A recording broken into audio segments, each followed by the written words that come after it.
하나님 말씀 우리 함께 보겠습니다. 마태복음 8장 14절에서 17절의 말씀입니다. 하나님 말씀 마태복음 8장 14절에서 17절, 귀하신 하나님의 말씀을 귀 기울여 들어주시기 바랍니다. 예수께서 베드로의 집에 들어가사 그의 장모가 열병으로 앓아 누운 것을 보시고 그의 손을 만지시니 열병이 떠나가고 여인이 일어나서 예수께 수종들더라.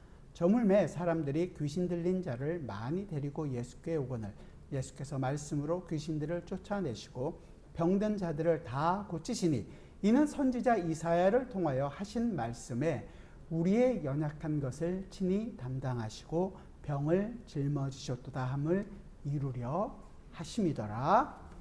아멘. 8장에서 본격적으로 예수님께서 병을 고치시는 이 치유의 사역들을 하고 계시는 것을 보게 됩니다. 이 치유의 사역들을 하는 데 있어서 아주 좀 어떻게 보면 패턴들이 좀 있어요. 맨 처음에 병자가 있죠. 이 인간이 어떤 상태인지를 보여주고 있는 역할을 하는 이 내용으로서 병자가 등장합니다. 스스로는 해결할 수 없는 그런 모습으로 나오는 거죠. 우리가 다 죄인이라는 것을 고백하게 하는 것입니다. 처음에 있었던 나병도 마찬가지고 이방인도 마찬가지고 그렇게 우리가 봤습니다. 거기에 예수님께서 예수님 앞으로 나오게 되는 거죠. 예수님과 이 죄인 병자가 만나게 되는 거예요. 병자가 예수를 만나면 일단 병자가 대해서 믿음으로 고백을 하는 것이 나옵니다. 나를 긍휼히 여기소서, 아니면 불쌍히 여기소서, 이런 고백들을 하게 되죠. 그리고 예수님께서 아무 얘기하는 것이 없음에도 불구하고 예수님께서 고쳐주시는 경우들도 뒤에 가면 나오기도 합니다.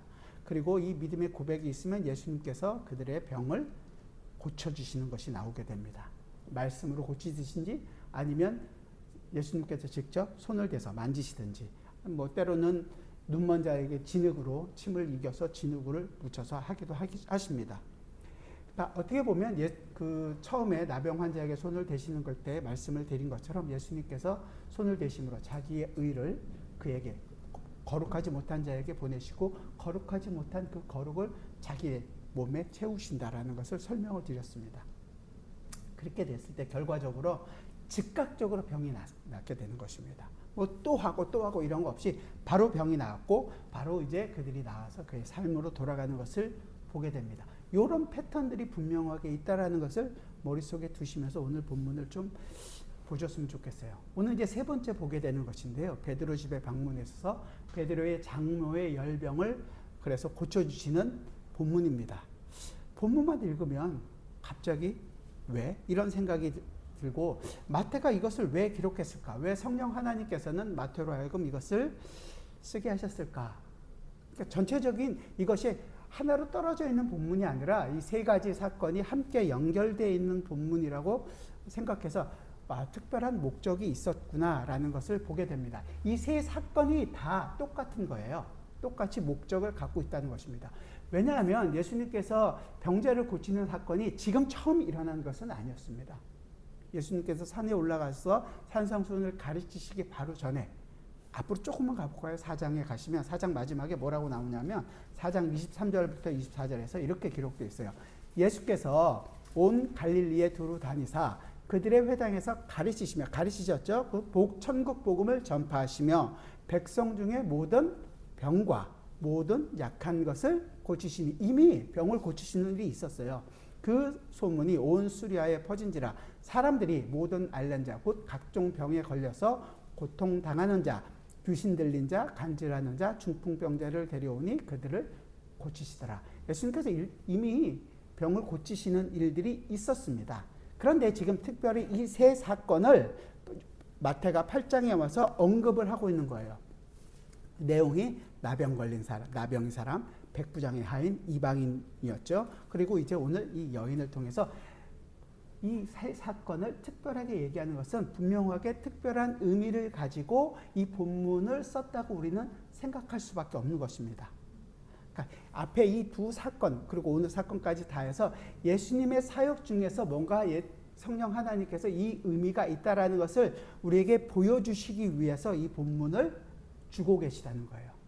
앞에 우리가 살펴봤던 그 나병을 고치시는 사건이라든지 아니면 이방인 백부장의 종을 고치시는 사건들은 분명하게 뭔 의미가 있었죠. 어떤 거였냐면 잠깐 간략하게 보면 문둥병은 자였던 자, 이 나병의 사람들은 유대인이었습니다. 그러나 그는 거룩하지 않은 사람처럼 유대인과 함께 살 수 없이 진 밖에 쫓겨나서 살아갔던 사람이었습니다. 아브라함의 자손이었고 언약의 백성이었지만 그러나 그는 진 밖에 살아가는 마치 죽은 것과 같은 그런 사람이었죠. 태생적으로 그는 유대인이었지만 유대인과 같은 삶을 살 수가 없던 사람이었던 것입니다. 이방인이었던 이 백부장은 어떨까요?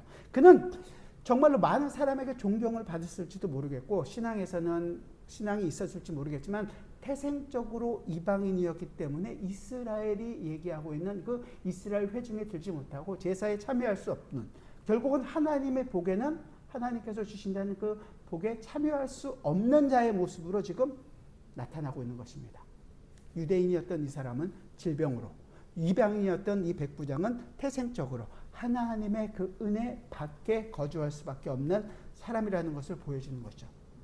이 얘기는 우리의 모습이 과연 어떤 모습인가라는 것을 알게 해주는 것입니다. 물론 오늘 이 여인도 마찬가지겠죠. 좀 이따 뒤에 가서 설명을 드릴 텐데 우리의 모습이 바로 이렇게 진 밖에 있고 하나님의 은혜, 복 밖에 있는 자라는 것을 보여주는 것입니다. 죽은 것과 같은 자의 모습을 하고 있는 거예요. 바울은 그래서 에베소에 편지를 하면서 에베소서 2장 1절에서 우리의 모습을 뭐라고 얘기해요? 허물과 죄로 죽었던 자다라고 얘기하는 거 아니에요. 과거 우리가 죽어서 부패하고 있었던 사람이었습니다. 하나님이 우리를 만나기 전에 우리 모습이 바로 이 나병 환자와 같고 죽은 것과 백부장과 같고 이방인이었던 것이었습니다. 하나님으로는 하나님에 대한 소망이 우리에겐 없었던 사람입니다. 그래서 이방인이었다는 것을 2장 그 12절에서는 똑같이 이렇게 얘기해요. 그때 너희는 그리스도 밖에 있었고 이스라엘 나라 밖에 사람이라. 약속의 언약들에 대하여는 외인이고 세상에서 소망이 없고 하나님도 없는 자이더니 우리의 모습이 바로 그렇다라는 것을 얘기하는 거죠. 이렇게 우리가 이 두 사건을 통해서 말씀을 듣는 모든 사람들이 이제 우리가 영적으로는 이 나병 환자와 이방과 같은 죽은 존재였다라는 사실을 우리에게 알려주고 있습니다.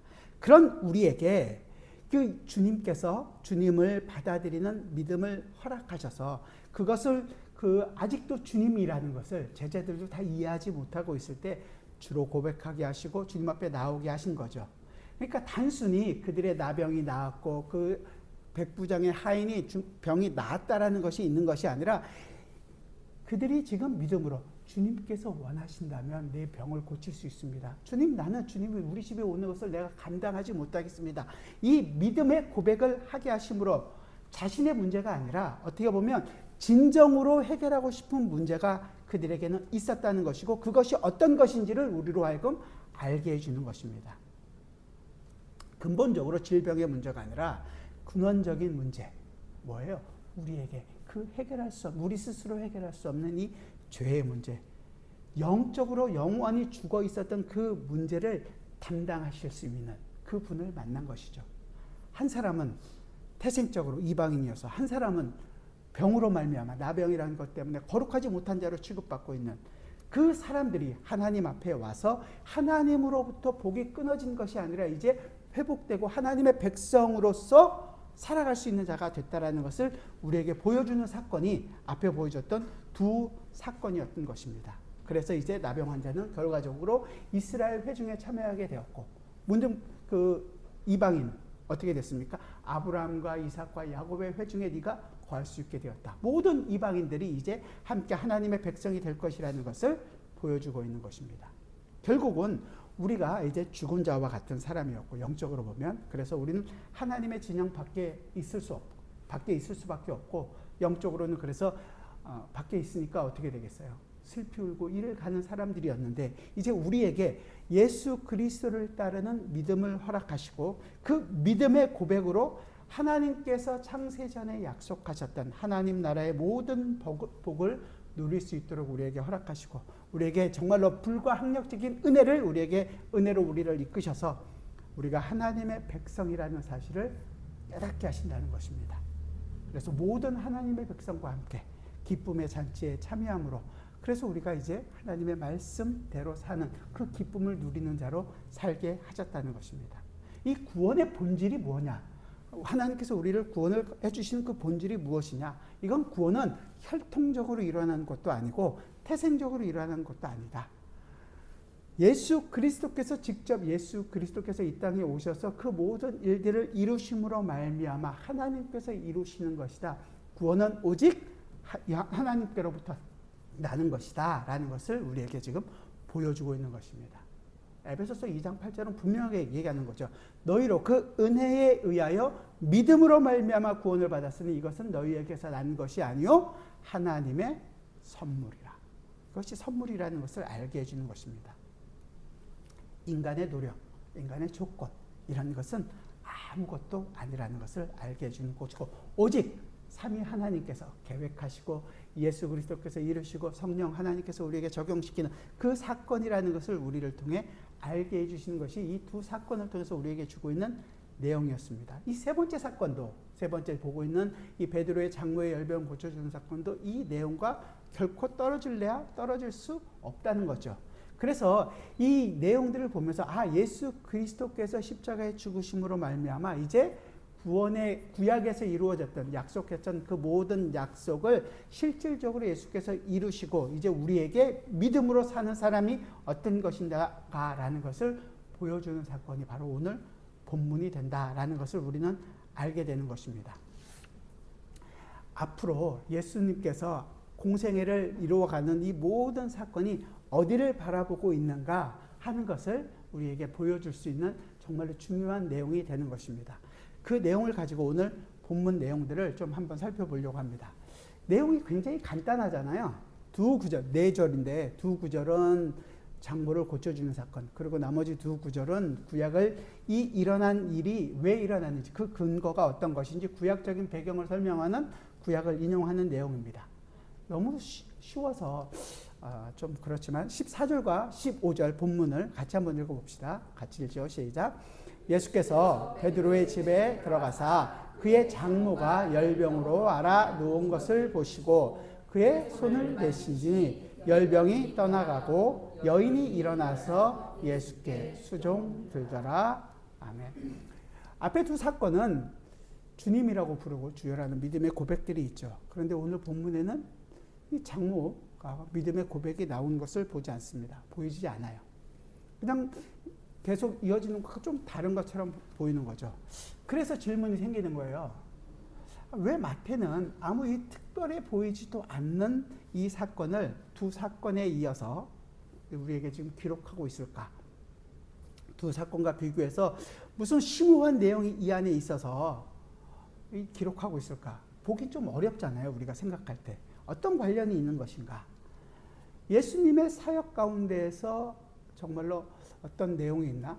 베드로가 수제자라서 가족에게 좀 더 좋은 것들을 베풀기 위해서 허락해 주셨는가? 이런 생각, 그래서 고민도 많이 하고 때로는 이걸 그냥 지나가면 안 될까? 이런 생각이 살짝 들기도 했었는데 사실은 이 세 사건이 한 틀 안에 있는 것입니다. 그러니까 그 내용은 공통된 교훈을 우리에게 주고 있다는 것입니다. 설교자로서는 이런 본문이 좀 짧으면 그만큼 설교하기가 어려워요. 왜냐하면 내러티브가 있으면 그 안에서 풍성하게 보여줄 수 있는 내용을 설명할 수 있는데 여기는 그렇지 않으니까 장모의 믿음의 고백이 있으면 거기에 대한 설명을 할 수도 있고 그래서 마태가 설교자에게 힘들게 하려고 이렇게 썼나 이런 생각도 잠깐 했었는데 사실은 영적인 교훈들이 어떤 것인지를 우리가 좀 잘 살펴보기를 원하는 것입니다. 첫 번째 의미는 이 여인 이 장모라고 써 있잖아요. 그건 바로 여인이라는 것입니다. 첫 번째 우리가 살펴봤던 이 나병이라든지 이방인이라든지 가지고 있는 특징은 똑같은 거예요. 나병인 환자였던 것은 이스라엘 진영 밖에 있었습니다. 이방인도 태생적으로 하나님의 백성에 속할 수 없는 사람이었습니다. 이 여인도 역시 마찬가지라는 거죠. 이 여인은 이스라엘에서 여자라는 것은 사람 숫자에 포함시키지도 않았습니다. 그리고 어떻게 보면 모든 사람들로부터 하나님의 백성으로부터 버려지고 남자에 의해서만이 가능했던 사람으로 생각되는 거죠. 모든 첫 번째, 두 번째 있었던 나병이나 이방인처럼 모든 사람에게 괄시받고 차별받는 대상으로서의 사람을 지금 소개하고 있는 것입니다. 바로 신앙의 중심에 설 수 없는 사람들을 지금 예수님께서 그들을 부르셔서 그들을 어떻게 하나님의 백성으로 세우시는지를 보여주고 있는 것입니다. 이런 생각을 가지고 우리가 이제 이스라엘이 정말로 이스라엘이 가지고 있는 생각들을 조금 생각해 보면 마태가 지금 이 안에서 나병 환자 그리고 이방인 이제 여인을 가지고 보면 부정하고 버림받고 사실은 사회에서 배제된 이 사람을 통해서 예수님께서 보여주고 있는 관심이 어디에 있는지를 명확하게 우리가 알 수 있는 거죠. 멸시받고 조롱받는 자, 아무 희망이 없는 자, 그들에게 예수님께서는 관심을 갖고 있는 것입니다. 그들을 통해서 하나님 나라 백성을 삼으시고 그들을 통해서 하나님의 일을 이루시겠다고 얘기하는 것입니다. 지난주에 봤던 그 이방인들이 이제 하나님의 백성이 되었죠. 지난주에 봤던 유대인들 쫓겨났. 반면에 유대인들은 어떻게 됐어요? 원래 하나님의 백성들은 너희들은 도리어 쫓겨나서 이를 갈고 슬피 울게 될 것이다. 하나님의 백성은 너희가 하나님의 백성이라고 율법을 가졌고 제사를 지내고 있다. 하나님의 백성이라고 생각하는 너희가 아니라 너희는 아무것도 아닌 사람이고 오히려 아무것도 아닌 사람 같던 나병 이방인 이 여인을 통해서 하나님의 백성이 될 것이다 라는 것을 보여주고 있는 것입니다. 바울은 고린도 교회에 편지를 하면서 이 내용들을 이렇게 얘기합니다. 고린도서 1장에서 이렇게 얘기해요. 지혜 있는 자가 어디 있느냐? 선비가 어디 있느냐? 이 세대의 변론자가 어디 있느냐? 하나님께서 이 세상의 지혜를 미련하게 하신 것이 아니냐? 하나님의 지혜에 있어서는 이 세상이 자기 지혜로 하나님을 알지 못하므로 하나님께서 전도에 미련한 것으로 믿는 자들을 구원하시기를 기뻐하셨도다. 세상의 방법이 아니라 하나님께서 미련해 보이는 것을 통해서 일을 하시겠다는 것입니다. 27절부터 고린도전서 1장 27절부터 29절인데요. 제가 읽어드릴게요. 27절부터 29절. 그러나 하나님께서 세상에 미련한 것들을 택하사 약한 것들을 택하사 지혜 있는 자들을 부끄럽게 하려 하시고 세상에 약한 것들을 택하사 강한 것들을 부끄럽게 하려 하시며 하나님께서 세상에 천한 것들과 멸시받는 것들과 없는 것들을 택하사 있는 것들을 폐하려 하시나니 이는 아무 육체도 하나님 앞에서 자랑하지 못하게 하려 하심이라. 우리로 하여금 자랑하지 못하고 우리로 하여금 우리 힘으로 할 수 없다라는 것을 분명하게 알게 하신다는 것입니다. 그래서 이 세 사람들 통해서 이 일이 지금 일어나고 있다는 것을 알게 되는 거죠. 그래서 그들로 하여금 이제 자기들이 하나님의 백성이라고 생각했던 유대인들이 아니라 이제 바로 아무 미련하고 정말로 힘이 없고 보잘것없고 그런 사람들을 통해서 영적인 아브라함의 후손들이 되게 하셨다. 하나님께서 이 일을 하고 계신다라는 것을 알게 하는 것입니다. 그리고 이 일에 대해서 이 일은 너희들이 인 것이 아니라 하나님께서 구약에 약속하셨던 그 일이 이루어지고 있다는 것을 다음 본문에서 얘기해 줍니다. 오늘 본문 16절과 17절을 같이 한번 보죠. 16절, 17절 같이 읽죠. 시작. 저물매 사람들이 귀신 들린 자를 많이 데리고 예수께 오거늘 예수께서 말씀으로 귀신들을 쫓아내시고 병든 자들을 다 고치시니 이는 선지자 이사야를 통하여 하신 말씀에 우리의 연약한 것을 친히 담당하시고 병을 짊어지셨도다 함을 이루려 하심이라. 결국은 이렇게 이루어졌던 모든 일들이 이사야 선지자가 예언했던 그 예언, 특히 이사야 53장 4절의 말씀을 가지고 있는데요. 이사야 53장 4절의 말씀은 제가 읽어드릴게요. 그는 실로 우리의 질고를 지고 우리의 슬픔을 당하였거늘 우리는 생각하기를 그는 징벌을 받아 하나님께 맞으며 고난을 당한다 하였노라. 정확하진 않죠.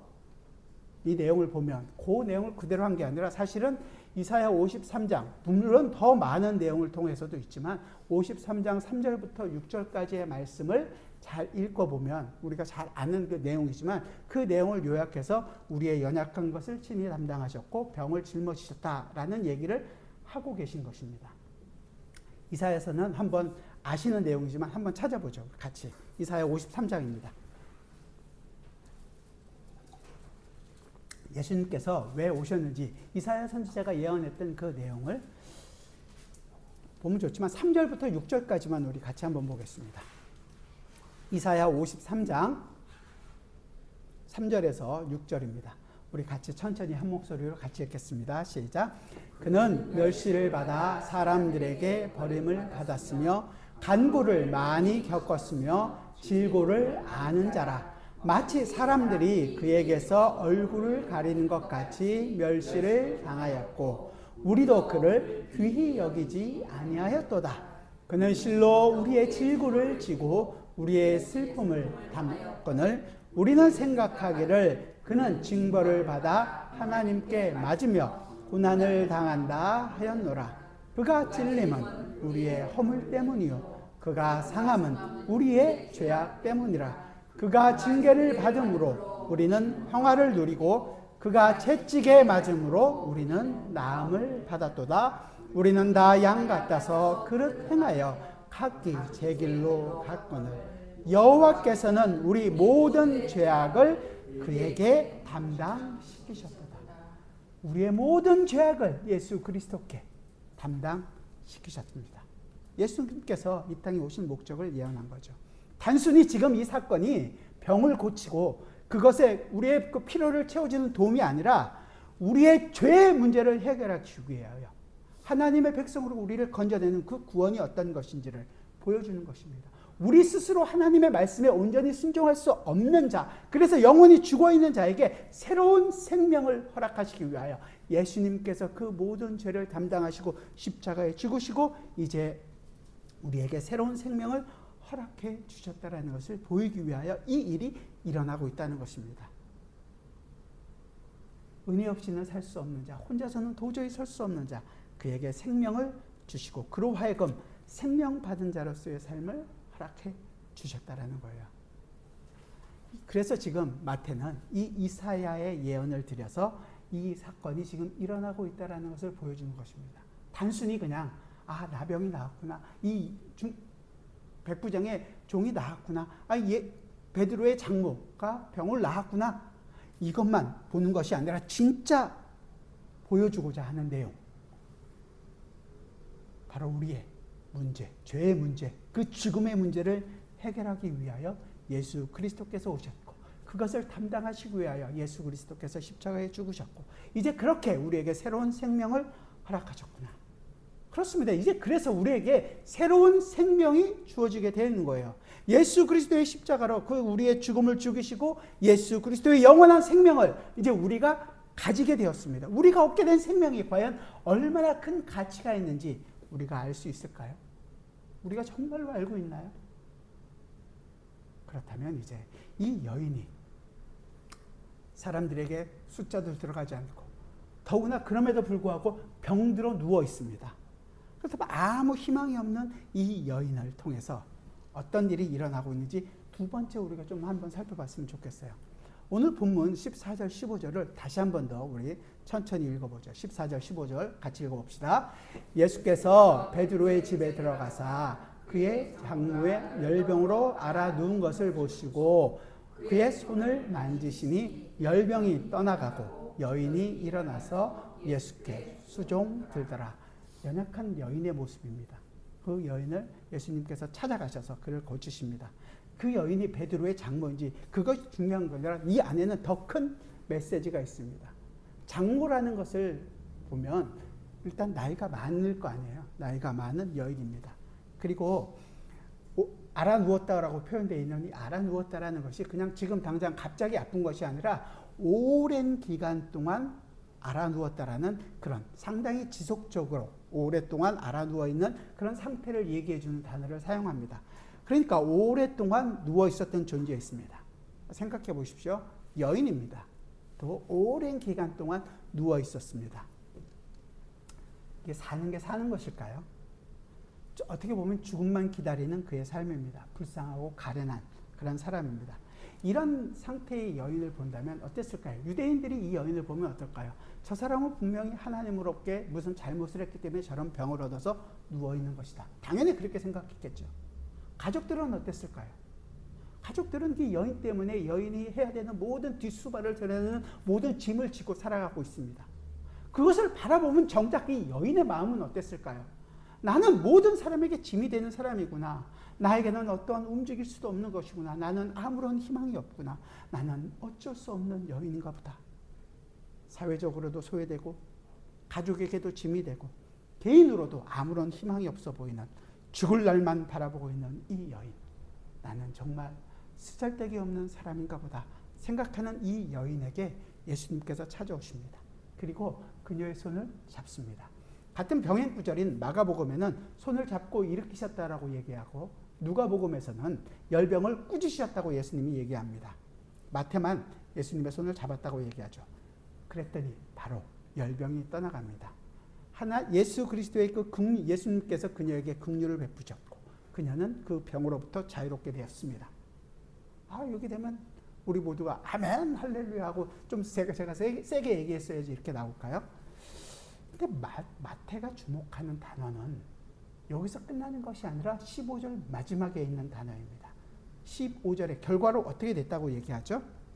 같이 마지막에 어떤 일이 일어나는지 보죠. 이게 여인이 일어나서, 거기서부터 볼까요? 여인이 일어나서 예수께 수종 들더라. 그 전까지 보이지 않는 단어예요. 그냥 나병 환자에게는 병을 고친 다음에 그 회중에 들어가서 살았습니다. 이방인은요, 그냥 병을 고침을 받았다라는 내용만 나왔습니다. 그런데 여기 보면 이 여인은 어떻게 됐어요? 일어나서 수종 들더라. 이 수종 들더라라고 되어 있는 이 단어가 여러분들도 한 번쯤은 들어봤을 법한 헬라어 단어예요. 디에코네이라는 단어인데, 이 디에코네이라는 단어는 디아코니아라는 단어에서부터 시작됐습니다. 디아코니아는 집사라고 얘기하는 디아코노스라는 단어도 이제 여기서 나온 건데요.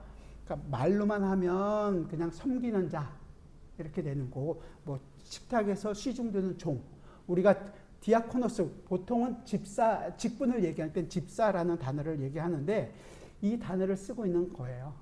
디아코네스. 그래서 이 일들이 지금 마태가 얘기하는 것이 방금 전까지만 해도 어떻게 됐어요? 아무것도 할 수 없고 열병으로 누워 있었던 여인, 쓸모없는 그 여인에게 지금 이 단어를 사용하고 있다는 거예요. 근데 이 단어가 부정 과거 형태로 쓰였어요. 이 부정 과거 형태로 쓰였다는 것은 이후에, 병이 나은 이후에 계속해서 예수님을 섬기는 삶을 살았다는 것을, 이것을 보여주고 있는 것입니다. 치료를 받고 잠시 예수님께서 집에 있는 동안 섬겼다, 이것이 아니라 그가 살아가고 있는 모든 날 동안 지속적으로 예수를 섬기고 봉사하는 삶을 살았다라는 것을 강조하면서 사용하고 있는 것입니다. 그러니까 베드로의 장모는 병만 나은 것이 아니라 그 늙고 병들어 죽을 날만 보는 그 사는 게 아닌 것 같은 그 인생이 아니라 이제 생명이신 예수 그리스도를 수종드는 삶을 살아가는 인생이 되었다는 거예요. 예수를 위해서 살아가는 인생이 된 것입니다. 한마디로 얘기하면 제자가 된 거죠. 공식적인 예수님의 제자가 아니라 제자와 같은 예수를 섬기는 인생이 되었다라는 것을 보여주고 있는 것입니다. 그 전에 병자들이 많은 고침을 받았습니다. 그러나 이 여인처럼 예수님을 수종든 사람들은 없었습니다. 자기의 인생으로, 자기의 삶의 자리로 다 돌아갔죠. 하지만 이 여인은 변화된 삶으로 예수 그리스도를 수종되는 삶으로 지금 살아가게 된 것입니다. 그럼 이 여인이 받은 가장 큰 복은 뭘까요? 병이 나은 걸까요? 병이 나은 것으로 끝나는 걸까요? 그는 이제 예수 그리스도의 종으로서 예수 그리스도를 섬기는 삶을 살아가게 된 것입니다. 이것이 그녀에게 가장 큰 복이라는 거죠. 쓸모없고 정말로 죽을만 기다리고 아무짝에도 무기력한 이 여인에게 찾아오신 예수님께서 그녀의 병만 낫게 한 것이 아니라 그녀에게 가장 거룩한 일, 예수 그리스도의 제자가 되어 예수 그리스도의 사역을 옆에서 수종드는 일을 하게 하셨다는 것입니다. 정말로 놀라운 인생의 반전이 아닐 수 없는 거죠. 늙고 병들고 죽을 날 기다리는 정말로 소외되고 절망뿐인 이 여인의 인생이 예수 그리스도를 만나 완전히 인생이 반전이 일어난 것입니다. 바뀌게 된 것입니다. 이 여인의 일을 보면서 동일하게 우리에게도 이 일들이 일어나게 되기를 저는 소원합니다. 주님께서 우리를 부르신 그 부르심이 무엇 때문인가? 우리에게 생명을 허락하신 일이 정말로 무엇인가? 우리가 이 장모와 똑같은 사람, 아니 나병 환자와 같이 거룩하지 못한 자였고 이방인처럼 이스라엘 백성의 회중에 들지 못하는 자였다라는 사실을 알고 우리가 정말로 허물과 죄로 죽었다라는 사실을 안다면 그 죽음으로부터 우리를 건져내신 이유와 목적이 있다라는 것을 우리는 알게 되는 것입니다. 그냥 건져냈으니까 니네 알아서 살아라가 아니라 이제는 건져낸 자로서 예수 그리스도를 수종드는 삶을 살기 위하여 우리에게 생명이 주어졌다라는 것을 우리는 기억해야 하는 것입니다. 아, 그렇구나. 우리에게 생명이 주어졌구나. 감사합니다. 고맙고 감사합니다. 나는 이제 섬기겠습니다. 그리고 나서도 우리는 자꾸만 우리가 어디서부터 구원 받았는지를 잊어버리는 거예요. 그리고 이제는 내가 열심히 충성하겠습니다. 내가 이렇게 충성했으면 하나님 나에게도 복을 주옵소서. 이 생각이 우리는 항상 있는 거죠.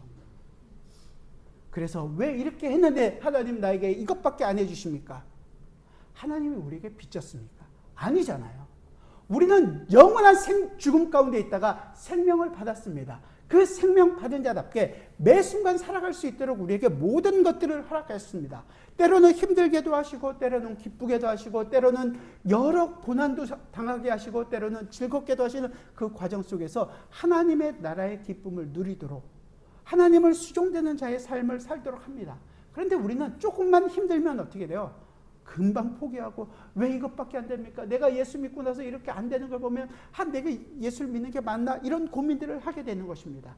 그 일들을 통해서 하나님이 나와 함께하고 계심을 알도록 여러분에게 허락하신 일이에요. 그래서 우리가 어디서부터 건짐을 받았는지 다시 한 번 더 말씀 앞에 세우신단 말이죠. 그래서 우리가 그냥이 아니라 내가 예수 그리스도의 말씀을 따라 수종되는 삶을 살게 부름을 받았구나라는 것을 알게 해주시는 거예요. 우리를 위해서 사는 인생을 사는 자가 한 명도 없습니다. 이제 성도는 오직 예수 그리스도를 수종되는 자로서의 부르심을 받았다라는 것을 기억하셔야 하는 것입니다.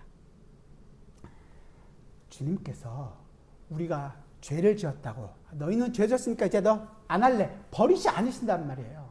결코 정죄하지 않고 다시 한 번 더 절망과 좌절 가운데 빠지지 않도록 우리로 말씀 앞에 세우셔서 그 말씀으로 다시금 돌이키게 회개하게 하시고 우리로 하여금 어떤 상황에서든지 예수 그리스도를 의지하는 자로서 믿음으로 살 수 있도록 다시 한 번 더 힘을 공급해 주신단 말이죠. 이 우리 심장에 새겨진 예수 그리스도가 성령 하나님께서 우리로 하여금 이 일을 해 나가게 하신다는 거예요. 그러니 제발 주저앉지 말라는 거죠.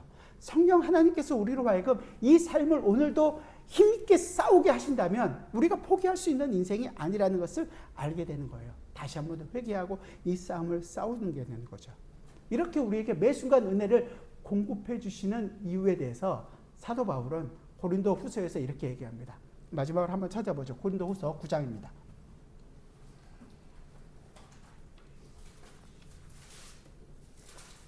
고린도 후서 9장 8절입니다. 우리에게 넘치는 은혜를 왜 공급해 주시는지 같이 한번 보죠. 고린도 후서 9장 8절 같이 읽겠습니다. 시작. 하나님이 모든 은혜를 너희에게 넘치게 하시나니 이는 너희로 모든 일에 항상 모든 것이 넉넉하여 모든 착한 일을 넘치게 하려 하심이라. 아멘. 우리에게 은혜를 베풀어 주신 이유가 뭐라고요? 모든 착한 일을 넘치게 하게 하십니다. 모든 착한 일을. 우리를 살리시고 우리에게 은혜를 주신 이유가 그 하나님의 일을 넘치게 이 일을 하게 하시기 위한 것입니다. 예수 그리스도를 수종드는 일에 자기 자신을 기꺼이 드리는 이 변화된 삶을 살게 하시겠다는 거예요. 그냥 그렇구나 감사합니다 머리로만 아니요. 그렇구나 우리 심장이 뛰고 감사합니다 눈물도 흘리게 이걸로까지만 끝나는 것이 아니라 그 일을 실질적으로 우리의 손과 발을 움직여서 그 일을 해 나가게 하시겠다는 거예요. 개혁교회를 사랑하는 사람들은 하나님의 말씀, 이 우리를 건져내신 그 구원의, 성경이 얘기하고 있는 구원의 모든 내용들을 배우고 익히는 데 있어서 정말로 열심을 내는 거에 대해서 저는 정말로 고맙게 생각합니다. 잘하십니다. 그렇게 배운 지식이 그래 맞습니다. 우리의 가슴이 움직이고 우리로 하여금 정말로 뜨겁게 한다는 것까지 알겠습니다. 그러나 그 뜨거운 것은 반드시 우리로 하여금 일을 해나가게 합니다. 하나님께서 좋아하신 그 착한 일을, 선한 일을 해나갈 수 있도록 우리에게 힘을 공급해 줄 것입니다. 거기까지 가야 하는 것입니다. 그렇지 않다면 지식으로 아는 것, 우리의 심장을 뛰게 하는 것, 눈물을 흘리게 했던 그 모든 것들이 사실은 정말로 그런가? 라는 생각을 할 수밖에 없는 거예요. 왜냐하면 성령 하나님께서는 우리에게 그 착한 일, 하나님의 일을 할 수 있도록 힘을 공급해 주고 계시기 때문에 그렇습니다. 우리는 그 일을 해나가지 않으면, 일을 해나가는 과정 속에서도 조금의 틈만 있으면 죄를 생각합니다. 우리의 본성이 그래요. 그래서 게을리게도 하고 나태하게도 하고 아니면 내 자랑을 나타내기도 하고 다른 사람을 욕하기도 하고 아니면 또 어떤 유혹 때문에 넘어져갖고 정말로 바닥에 붙여져서 이 힘든 과정들을 해나가신단 말이에요. 하지만 예수 그리스도를 수종되는 그 자리로 가는 기쁨을 그 모든 것들이 빼앗아가질 수가 없어요. 왜? 성령 하나님께서 하나님의 백성을 이끌어 가시기 때문에 그렇습니다. 그래서 우리는 다시 한 번 더 힘을 내는 거예요. 우리의 어그러진 무릎을 일으켜 세우는 것입니다. 다시 한 번 더 주님의 그 충성된 종으로서 예수 그리스도를 수종되는 삶을 살아가게 되는 것입니다. 성도를 섬기는 일, 세상에서 복음을 전하는 일, 육신적으로 어떻게 보면 어려울 수 있습니다. 그러나 힘을 공급해 주시는 성령 하나님께서 계시기 때문에 우리로 하여금 이 일을 해나가게 하시는 거예요. 주님께서 골고다를 올라가시면서 힘드셔서 넘어지셨지만 끝까지 그 길을 걸어가시잖아요. 왜요? 우리로 하여금 지치지 않고 이 길을 걸어가게 하시는 것입니다. 쉽지 않습니다. 하지만 쉽지 않다고 포기해서는 안 됩니다. 안 싸우려 하시면 안 된다는 거예요. 왜냐하면 승리하신 예수 그리스도께서 승리의 깃발을 꽂고 우리의 앞에서 나아가고 있기 때문에 우리는 그 싸움을 싸우면 싸울수록 그 전쟁의 승리를 우리가 경험하게 되는 것입니다. 여러분이 아파서 눈물 흘리는 그 순간이 예수 그리스도께서 함께 눈물 흘리신 그 자리가 되는 것이고 우리가 정말로 그리스도와 함께 기뻐했던 그 자리가 모든 하나님의 백성들과 함께 정말로 기쁨의 예배를 하고 있는 자리인 것이고 그 일을 이루기 위해서 예수 그리스도께서 승리하신 그 승리를 우리로 하여금 경험하게 하는 모든 순간이라는 것을 잊지 마십시오. 그리고 그 안에서 우리는 이 싸움을 끝까지 싸울 것입니다. 예수님의 사역에서 정말로 예수님이 마지막에 십자가에 죽으실 때 예수님의 제자들 다 도망갔습니다. 도망가지 않은 사람들은 여인들 뿐이었어요. 여인들만이 마지막까지 십자가에서 예수님을 지켰습니다. 그 삶을 살았습니다. 어디 그뿐입니까? 바울이 처음 복음을 전하러 막 다닐 때 아시아 말고 처음 유럽으로 갔을 때 빌립보에서 처음 받은 사람이 누구예요? 자주장사 루디아였습니다. 여자였습니다. 여인들이 하나님의 일들을 정말로 열심히 했습니다. 여인들을 존경할 수밖에 없는 저의 모습이죠. 하지만 그 여인들을 통해서 하나님께서는 일을 이루십니다. 아니 아무짝에 쓸데없는 정말로 죽을 것 같은 아무 힘도 없는 우리들을 통해서 하나님께서는 이 일을 이루십니다. 끝까지 하나님 예수 그리스도를 수종되는 삶을 살아가시는 여러분들이 되시기를 부탁드립니다. 기도하겠습니다. 주님께서 우리에게 오늘도 힘을 공급하시는 것이 모든 착한 일을 넘치게 하려 하심이라. 우리로 하여금 예수 그리스도를 수종되는 일을 지치지 않고 이 일을 이루어 나가게 하신다는 것을 주님 우리가 기억합니다. 주님 우리로 하여금 다른 어떤 것으로 우리의 만족을 채우는 것이 아니라 내가 기꺼이 나의 모든 것이 없어지더라도 모든 것들을 포기해서라도 온전히 예수 그리스도가 존귀히 되기를 바라며 예수 그리스도의 일에 힘쓰는 저희 모두가 되게 하여 주옵소서. 예수 그리스도의 이름으로 기도드리옵나이다. 아멘.